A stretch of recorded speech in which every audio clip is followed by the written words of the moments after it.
Реал Еуропа суперкубогын 5-ші рет жеңді. Барса мен Милан рекорды қайталанды. Еурокубок жаңа маусымы басталуға жақын. Ал Реал қазірден ақ трофей жеңіп алды. Біз біреулер Айнтрахт ұтып болса, кейбіреулер Айнтрахт жеңіп жүр. Ата Гампер кубогы бар. Реал Айнтрахт қорытынды есеп 2-0. Есеп ашқан Алаба. Есеп теңестірген кім? Әрине, Бензема.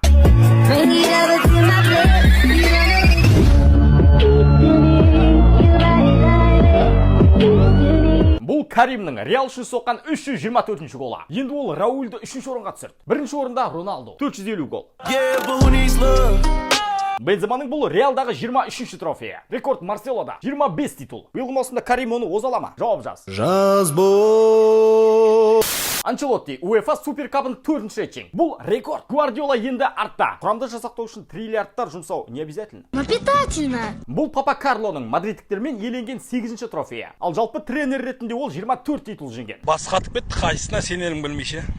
Суперкубокты қатарынан 2-ші жыл жеңген ойыншы бар. Рюдигер. Өткен жылы Челсимен, биыл Реалмен. Чуйкасы мықтау. Сен чуйкаң все-таки істейді екен. Кеше неге Айнтрахт өзін көрсете алмады? Себептердің бірі көшбасшысының кетуінде. Филипп Костич Ювентуске қосылды. Бәсе?